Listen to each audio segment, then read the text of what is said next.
Hello everyone, Divyansh here from resonance. और आज हम स्टार्ट करने वाले हैं क्लास 9 का chapter number 3, that is improvement in food resources. अब इम्प्रूवमेंट इन फूड रिसोर्सेज, अगर इस चैप्टर की बात करें तो आप 8th क्लास में एक चैप्टर पढ़ के आए होंगे, क्रॉप प्रोडक्शन एंड मैनेजमेंट। 70% ये चैप्टर उसी से सिमिलर है, बाकी फिर इसमें एनिमल हस्बेंड्री का पार्ट एक्सटेंडेड है। तो स्टार्ट करते हैं इस चैप्टर को बिना टाइम वेस्ट करे। अब देखो, सबसे पहली बात ही आ जाती है एग्रीकल्चर। ऑल्दो मैं एक बार आपको है ना इसका ओवरव्यू दे देता हूँ कि इंप्रूवमेंट इन फूड रिसोर्सेज हमें करना क्यों है। देखो, अब day by day population increase हो रही है। पॉपुलेशन इंक्रीज हो रही है तो साथ साथ फूड की डिमांड भी इंक्रीज हो रही है। अब उस फूड की डिमांड को इंक्रीज करने के लिए हाई यील्डिंग क्रॉप्स हमें ग्रो करनी पड़ेगी। उसके लिए हमें क्या करना पड़ेगा, अलग अलग मेथड्स अप्लाई करने पड़ेंगे ताकि हम अपनी क्रॉप को क्या कर सकें, ग्रो कर सकें। और वो क्रॉप कैसी ग्रो हो भाई, वो टेम्परेचर को भी रेजिस्ट कर पाए, वो पेस्ट और अलग अलग तरीके की डिजीजेस को भी रेजिस्ट कर पाए, और एक improved variety, high quality, high yielding crop हमें मिले। दैट्स व्हाई हमें क्या करना पड़ेगा, क्रॉप में इंप्रूवमेंट करना पड़ेगा, so it can finally fulfil the demands of our population. तो अब हम चालू करते हैं विद द चैप्टर। और पहली टर्म हमारे पास आती है एग्रीकल्चर। हमेशा से सुनते आ रहे हैं एग्रीकल्चर, खेती बाड़ी, बट एक्चुअल टर्म्स में इसका क्या मीनिंग होता है तो देखो, इसे दो अलग अलग वर्ड्स में डिवाइड करा हुआ है, एगार एंड कल्चरा। एगार का मतलब है हमारे पास लैंड या फिर आप फील्ड बोल सकते हो, एंड कल्चरा का मतलब है कल्टीवेशन। ठीक है, अब कल्टीवेशन, लैंड पे जितनी भी आप चीजें ग्रो करोगे उन्हें क्या करना पड़ेगा, आपको कल्टीवेट करना पड़ेगा। नाउ डेफिनेशन की बात करें तो agriculture is the branch of science that deals with production of crops, management of soil and raising livestock for economic purpose. क्या होगा भाई, साइंस की एक ऐसी ब्रांच है जिसमें हम क्या करेंगे, क्रॉप्स को प्रोड्यूस करेंगे, क्रॉप का प्रोडक्शन करेंगे। अगर आपको क्रॉप का प्रोडक्शन करना है तो ऑब्वियसली जो लैंड है, जो खेत है, उसकी सॉइल को भी मैनेज करना पड़ेगा, सॉइल को भी आपको अच्छे से ट्रीट करना पड़ेगा, तब वहां पर वो क्रॉप ग्रो होगी, है ना। उसे मैन्योर, फर्टिलाइजर्स, पेस्टिसाइड सब देने पड़ते हैं। फिर रेजिंग लिव स्टॉक्स, जानवरों को पालना, लिव स्टॉक्स को पालना, वेदर इट इज कैटल और पोल्ट्री। क्यों, ताकि वो हमें क्या कर सके, कुछ ना कुछ उनके प्रोडक्ट्स दे सके, जैसे डेयरी प्रोडक्ट्स हो गए और एग्स हो गए, ताकि इन सब चीजों से इन दी एंड क्या फुलफिल हो, जो पॉपुलेशन है उनकी तो फूड की डिमांड फुलफिल हो, और हमारा क्या फुलफिल हो जाए, इकोनॉमिक पर्पस फुलफिल हो जाए। तो दैट इज एग्रीकल्चर। अब बात करते हैं एग्रीकल्चर की ब्रांचेस की। तो एग्रीकल्चर की कुछ ब्रांचेस भी होती है। The first is agronomy, deals with production of field crops and management of soil. भाई साइंस की एक ऐसी ब्रांच जिसमें हम बड़े बड़े फील्ड्स में जो क्रॉप्स उगाते हैं, जैसे कि वीट हो गई, मेज हो गई, राइस हो गई, इन क्रॉप्स का प्रोडक्शन, इन क्रॉप्स का मैनेजमेंट, और उसके साथ साथ इन क्रॉप्स को ग्रो करने के लिए जब हम सॉइल को मैनेज करते हैं तो that comes under the agronomy. Then the other one is horticulture. अब what is horticulture, deals with the growth and management of fruits and flowers. अगर आप फ्रूट्स और फ्लावर्स को ग्रो करते हो for economic purpose, then it is called horticulture. Now the third thing is olericulture. भाई यहाँ पर हम फ्रूट्स और फ्लावर्स को ग्रो कर रहे थे, इसमें हम किसे ग्रो करेंगे, वेजिटेबल्स को, it will be olericulture. Then silviculture. अब देखो यार, अलग अलग प्रोडक्ट्स बनाने के लिए आप पेड़ को भी काटते हो, भाई टेबल बनानी है, चेयर बनानी है, फर्नीचर बनाना है, इन सब के लिए हम किसका कल्टीवेशन करते हैं, वुड का कल्टीवेशन करते हैं। तो the branch of science that deals with cultivation of forestry, यानी कि वुड, जिस ब्रांच में हम फॉरेस्ट्री या वुड का कल्टीवेशन करेंगे, that will be called silviculture.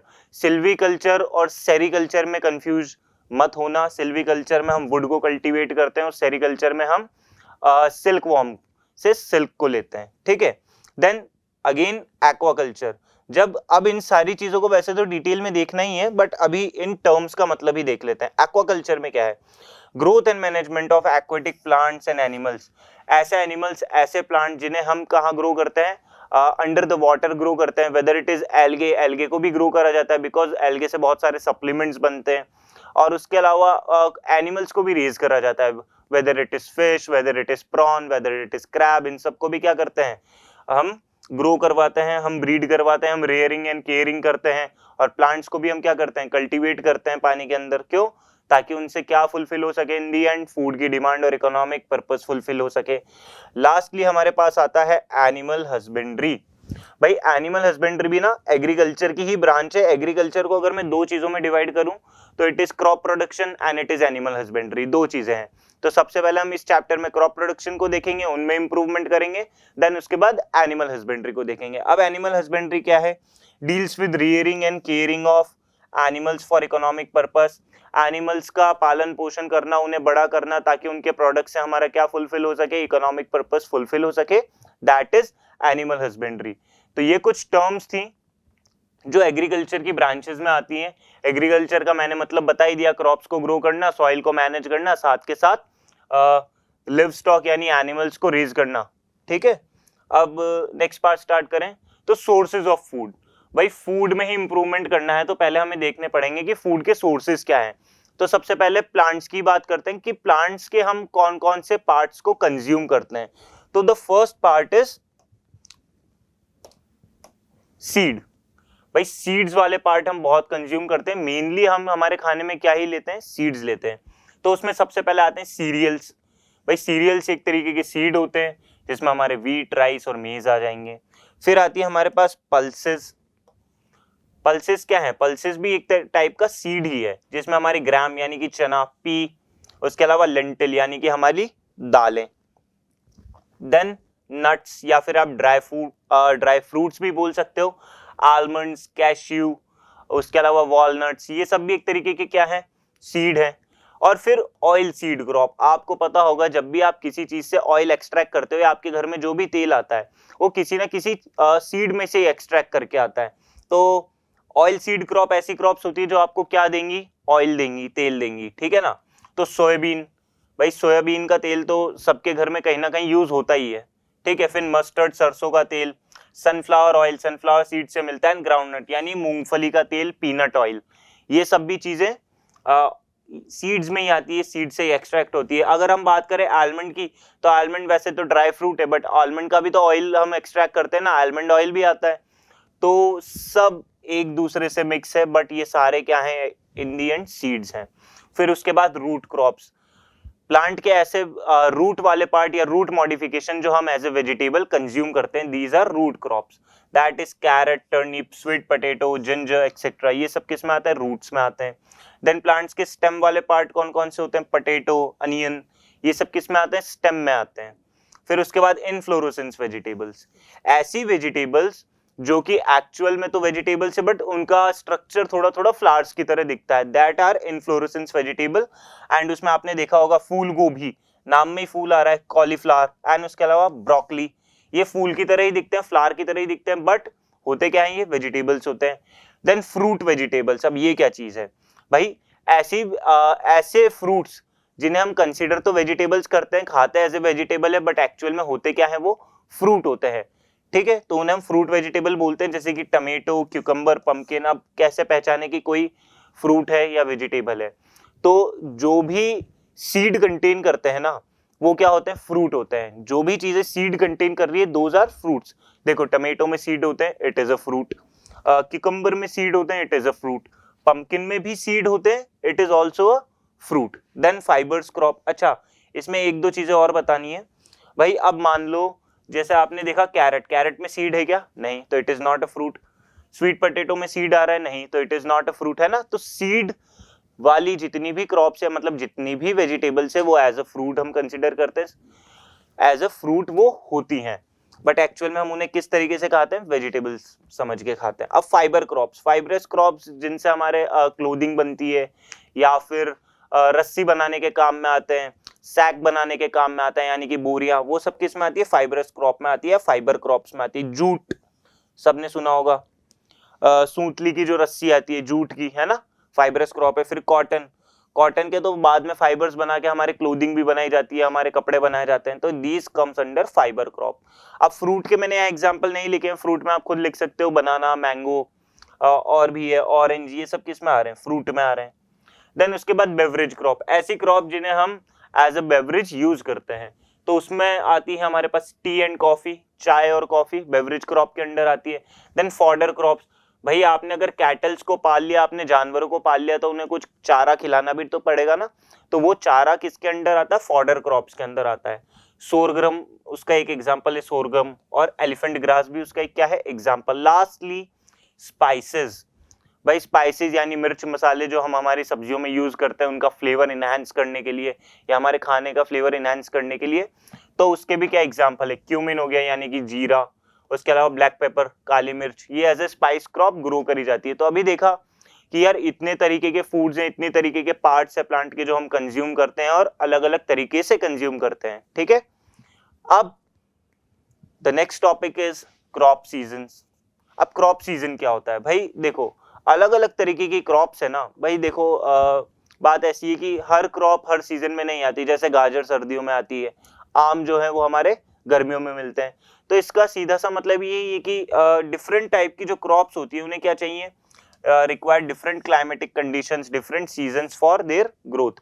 अलग अलग तरीके की क्रॉप्स, अलग अलग तरीके की वेजिटेबल्स, अलग अलग तरीके के फ्रूट्स और भी चीजें, इन सबको डिफरेंट सीजन्स या डिफरेंट क्लाइमेटिक कंडीशंस चाहिए होती है ताकि वो क्या कर सके, ग्रो कर सके। तो फैक्टर्स क्या होते हैं उनके लिए, सबसे पहले तो देख लो फैक्टर्स क्या है। टेम्परेचर, टेम्परेचर मेंटेन करना पड़ता है। अलग अलग तरीके की क्रॉप्स को डिफरेंट डिफरेंट टाइप के टेम्परेचर की रिक्वायरमेंट होती है फॉर देयर ग्रोथ। उसके बाद photo period, duration of light, एक पर्टिकुलर डे में, एक पर्टिकुलर दिन में एक प्लांट को कितनी देर तक लाइट मिल रही है, that is called photo period. अब कितनी देर तक लाइट का क्या मतलब है भाई, देखो सर्दियों में क्या होता है, उजाला 8 बजे तक होता है और अंधेरा जल्दी 6 बजे तक हो जाता है, तो कम लाइट मिल रही है ना एक पूरे डे में एक प्लांट को। बट गर्मियों में सुबह 5:30-6 बजे ही क्या हो जाता है, उजाला हो जाता है, और रात को 7-7:30 बजे तक भी क्या रहता है, उजाला रहता है। तो दैट्स वाई फोटो पीरियड हम कंसिडर करते हैं कि एक प्लांट को कितनी देर तक, कितने टाइम तक एक दिन के अंदर लाइट मिल रही है। और lastly completion of life cycle, वो कितने टाइम में अपनी लाइफ साइकिल को कंप्लीट कर देगा, एक बिल्कुल प्लांटलेट से पूरा मैच्योर प्लांट बन जाएगा, कितना टाइम उसमें लगेगा। That 3 are the factors which will responsible for the growth of crop: temperature, photo period and completion of life cycle. Now अब देख लेते हैं कि depending upon the climatic conditions, depending upon the season कितने types की crop होती है। तो there are 3 types of crop: kharif crop which grows in rainy season, rabi crop which grows in winter season and zaid crop which grows in summer season. तो सबसे पहले अगर kharif crop की बात करें तो they are grown during monsoon and rainy season, मतलब इस क्रॉप को पानी की ज्यादा रिक्वायरमेंट होती है, दैट्स वाई ये कब ग्रो करवाते हैं हम, मॉनसून में या रेनी सीजन में, ठीक है। It requires warm and wet weather, थोड़ा सा वार्म वेदर चाहिए इसे ग्रो करने के लिए, साथ के साथ वेट वेदर चाहिए। क्यों? क्योंकि भाई इन क्रॉप्स को किसकी रिक्वायरमेंट है, पानी की रिक्वायरमेंट ज्यादा है। दे are sown in June and जुलाई, जून और जुलाई के टाइम इनकी क्रॉप्स को हम क्या करते हैं, सो करते हैं और हार्वेस्ट कर लेते हैं अराउंड सितंबर टू अक्टूबर। इसके एग्जांपल क्या है, राइस है, ज्वार है, बाजरा है, कॉटन है, ग्राउंडनट है, उड़द है, मूंग है, ये सब इसके एग्जांपल्स हैं। अगर रेनी सीजन की बात करें तो आपने क्रॉप में देखा होगा कि राइस में देखा होगा कि राइस की क्रॉप, पैडी क्रॉप कहाँ उगती है, बहुत ज्यादा पानी में उगती है, बहुत ज्यादा पानी चाहिए राइस की क्रॉप को उगने के लिए, घुटने घुटने तक पानी रहता है चावल के खेतों में, है ना। तो खारिफ क्रॉप रेनी सीजन वाली। अब now we talk about the rabi crop. They are grown during winter, winter season में ग्रो करती है ऑब्वियसली। तो अगर विंटर में ग्रो कर रही है तो उसे वेदर कैसे चाहिए, कोल्ड चाहिए, ठंडा वेदर चाहिए। तो cold and dry weather, dry skin हो जाती है हमारी विंटर के टाइम, तो उस टाइम उस अकॉर्डिंग वेदर चाहिए उसे, कोल्ड एंड ड्राई। फिर अगर विंटर में ग्रो करवाना है तो उसे उससे थोड़ा विंटर की स्टार्टिंग में ही हमें सो करना पड़ेगा। तो they are sown between October to November and they are harvested between March to April. सर्दियों में ग्रो कर दिया और जब गर्मी की स्टार्टिंग हुई तो हमने उन्हें क्या कर लिया, हार्वेस्ट कर लिया। इसके कुछ एग्जांपल्स हैं हमारे पास, व्हीट हो गया, बार्ली हो गया, ग्राम हो गया, मस्टर्ड हो गया, पोटैटो हो गया। एंड लास्टली जायद क्रॉप जो कि समर सीजन में ग्रो करती है, ग्रोन ड्यूरिंग समर। तो मतलब इस तरीके की क्रॉप को कैसा एनवायरनमेंट चाहिए, हॉट एनवायरनमेंट चाहिए। They require warm day weather, मतलब हॉट एंड ड्राई वेदर चाहिए, वार्म वेदर चाहिए। Now they are sown in March and April, मई की स्टार्टिंग, मतलब मार्च की स्टार्टिंग, गर्मियों की स्टार्टिंग में ही हम इसे क्या कर देंगे, सो कर देंगे, और जून जुलाई आने तक, मतलब बारिश आने से पहले हम इसे क्या कर लेंगे, हार्वेस्ट कर लेंगे अराउंड जून। अब इसके एग्जांपल्स क्या हैं भाई, फ्रूट्स वगैरह जो हैं मेनली वो ज़ैद क्रॉप के अंडर आते हैं, तो वो हमें ना गर्मियों में ही ग्रो करते हैं। इसके एग्जांपल्स देख ले तो वाटरमेलन हो गया, बिटर गॉर्ड हो गया, क्यूकम्बर हो गया, मस्कमेलन हो गया, सारे फ्रूट्स हैं एक तरीके से, क्योंकि सब में क्या प्रेजेंट होता है, सीड प्रेजेंट होता है ना। तो this is the introduction of this chapter. हमने क्रॉप्स की बात कर ली, हमने एग्रीकल्चर की बात कर ली, एग्रीकल्चर की ब्रांचेस की बात कर ली, उसके बाद हमने देख लिया डिफरेंट टाइप के फूड के सोर्सेज हमने देख लिए। देन हमने क्या देखा कि कौन सी क्रॉप किस सीजन में ग्रो करती है। रेनी सीजन में हमारे पास खारिफ क्रॉप रहती है, विंटर सीजन में हमारे पास रबी क्रॉप रहती है, एंड लास्टली समर सीजन में हमारे पास जायद क्रॉप रहती है। तो इस वीडियो के लिए इतना ही। We will continue this chapter from the next video. Thank you so much.